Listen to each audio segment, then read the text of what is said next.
Good evening everybody. I am English lecturer Sriram Lugriya. Welcome to you in my English YouTube channel SRL English Classes. आज मैं लेकर आया हूँ विद्यार्थियों माध्यमिक शिक्षा बोर्ड राजस्थान की क्लास 12 की इंग्लिश बुक रेनबो का चैप्टर 15 जो एक पोइम है। इस पोइम का नाम है द 7 एजेज ऑफ मैन, जिसका अर्थ होता है मानव की 7 अवस्थाएं। इसी पोइम के पोइट हैं विलियम शेक्सपियर। यह पोइम विलियम शेक्सपियर की सुकांतिका एज यू लाइक इट का एक प्रसिद्ध एकालाप है। पोइट के अनुसार मानव का जीवन 7 अवस्थाओं में बांटा जा सकता है।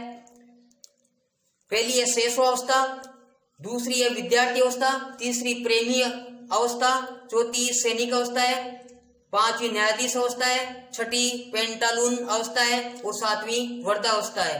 पाइथागोरस से लेकर आज तक अनेक जो पोइट हुए हैं, वैज्ञानिक हुए हैं, विश्व की तुलना एक स्टेज से की है। उसी प्रकार विलियम शेक्सपियर ने भी इस पोइम में, जिसका नाम है द 7 एजेज ऑफ मैन, मानव की 7 अवस्थाएं, उसकी तुलना एक स्टेज से की है कि all the words stage and all men and women mainly players, they have their exit and their entrance, and one man in his time plays many parts, his act being 7 ages. All the words a stage, all the words पूरी दुनिया, a stage एक मंच है। William Shakespeare ने पहली line में बताया कि ऑल द वर्ड्स पूरी दुनिया, ए स्टेज एक मंच है, रंगमंच है, and all the man and women और सभी व्यक्ति जो मानव है, सभी व्यक्ति एंड वुमन और औरतें मेनली केवल प्लेयर्स अभिनय करने वाले हैं। और इस मंच पर सभी जो व्यक्ति हैं, वो औरतें हैं, वो अभिनय करने वाले हैं। दे हैव देयर एग्जिट, वे इस मंच पर प्रस्थान करते हैं, एंड दियर एंट्रेंस और प्रवेश करते हैं। And one man in his time plays many parts, and और वन मैन एक व्यक्ति इन हिज टाइम अपने समय में, जो उसका जीवन काल है, उसमें एक व्यक्ति अपने जीवन काल में प्लेज यानी निभाता है मेनी पार्ट्स अनेक भूमिकाएं, और एक व्यक्ति अपने जीवन में पूरा जीवन है उसमें अनेक भूमिकाएं निभाता है। हिज एक्ट, इसी कार्य को बीइंग कहा जाता है 7 एजेज। इसी कार्य की मतलब 7 अवस्थाएं होती हैं, या 7 अवस्थाओं में इसको बांटा गया है, 7 अवस्था कही जाती है। ये मानव जीवन की 7 अवस्थाएं विलियम शेक्सपियर ने इस स्टांजा में 7 अवस्थाओं के बारे में कहा है। तो देखिए विद्यार्थी, इस पोइम का सेकंड स्टांजा है, at first the infant mewling and puking in the nurse arms, then the whining school boy with his satchel and shining morning face creeping like snail unwillingly to school. पहली अवस्था at first the infant, infant होता है शिशु। At first मतलब पहली अवस्था शिशु अवस्था है या शेषावस्था है, जिसमें एक शिशु म्यूलिंग का अर्थ होता है मिमियाते हुए, रोते हुए, एंड पकिंग का अर्थ होता है उल्टियां करते हुए, in the nurses arms, nurse की भुजाओं में, बाहों में, कि एक शिशु नर्स की भुजाओं में रोते हुए और उल्टियां करते हुए रहता है। देन फिर द वाइनिंग स्कूल बॉय, दूसरी अवस्था है वाइनिंग शिकायत करते हुए, स्कूल बॉय एक विद्यालय जाने वाले लड़के की दूसरी अवस्था होती है, एक शिकायत करते हुए विद्यालय जाने वाले लड़के की, जो विद हिज सेचल, सेचल का अर्थ होता है छोटा थैला, जो अपने छोटे थैले के साथ है, एंड शाइनिंग मॉर्निंग फेस, और सुबह सुबह अपने चमकते हुए चेहरे के साथ, क्रीपिंग रेंगते हुए, लाइक स्नेल, स्नेल का अर्थ होता है घोंगा, जो समुद्री जीव होता है, कि घोंगे की तरह धीमी गति से रेंगता हुआ, अनविलिंगली अनिच्छा से, टू स्कूल विद्यालय की ओर बढ़ता है या विद्यालय की ओर जाता है। तो देखिए इसके बाद थर्ड स्टांजा है, and then the lover shine like furnace with a woeful world made to his mistress eyebrow.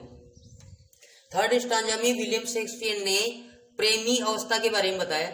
तो देखिए इसकी फर्स्ट लाइन है एंड देन, और फिर द लवर, प्रेमी जो प्रेम करने वाला है उसी के लिए लवर।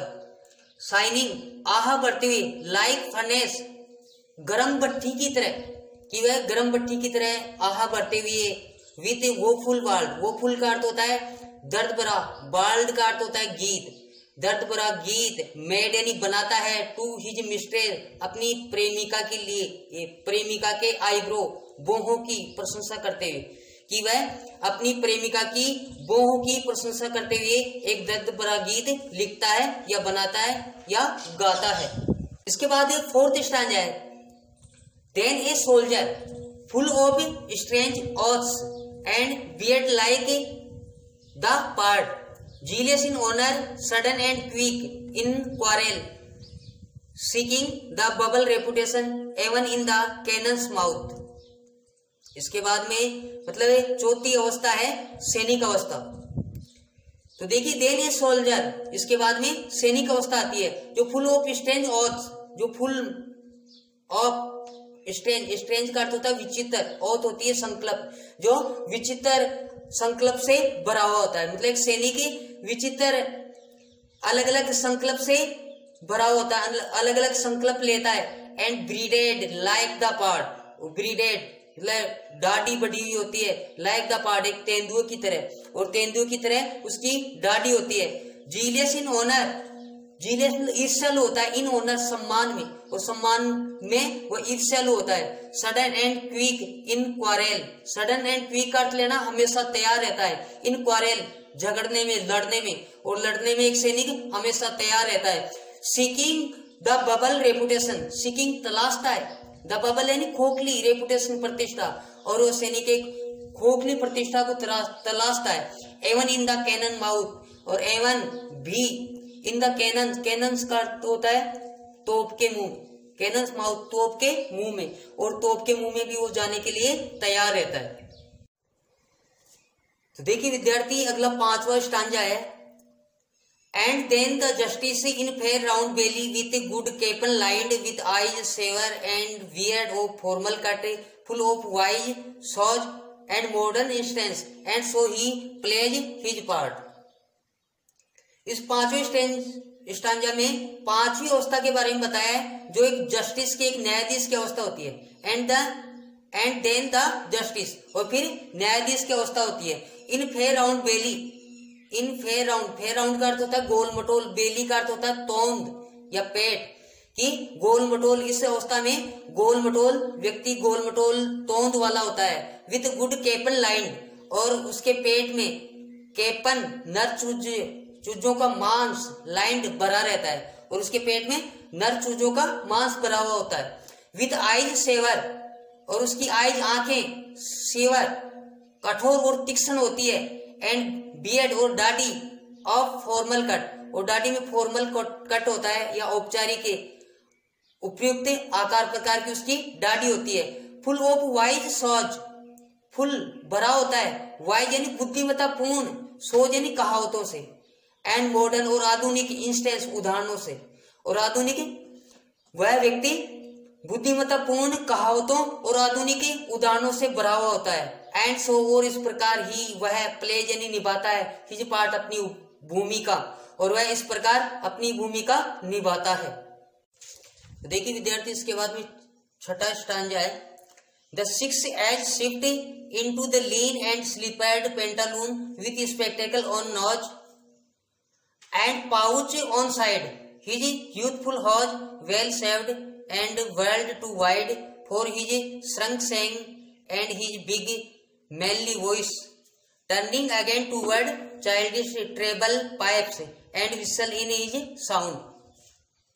The sixth age, छठी अवस्था है, जो शिफ्ट स्थानांतरित करती है या बदल देती है, इनटू द लीन दुबले पतले, एंड स्लीपर्ड चप्पल पहने हुए, पेंटालून और पतलून पहने हुए, जिसमें व्यक्ति मतलब दुबला पतला होता है और जो चप्पल पहना होता है और पतलून पहना होता है। विथ स्पेक्टेकल ऑन नोज, जिसके नाक पर ऑन नोज का अर्थ होता है नाक पर, स्पेक्टेकल चश्मा, जिसके नाक पर चश्मा होता है। एंड पाउच, और लटकी हुई चमड़ी होती है ऑन साइड बगल की, और उसके गालों के जो बगल की चमड़ी लटकी हुई होती है।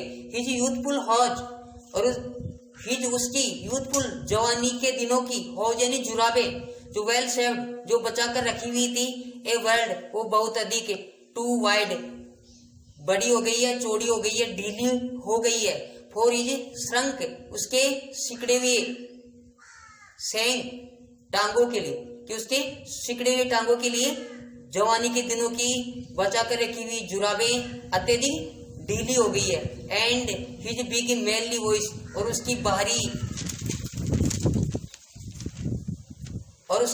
भारी मर्दानी आवाज टर्निंग बदल गई है अगेन पुनः टूवर्ड चाइल्डिश बचपन की तरह, ट्रेबल पाइप पतली आवाज में, और उसकी बचपन की तरह पतली आवाज में उसकी भारी मर्दानी आवाज बदल चुकी है। And whistle in his sound, और उसकी साउंड में उसकी आवाज में विसल मतलब सीटियां बजने लगी है, जब वो बोलता है तो सीटियां बजती है।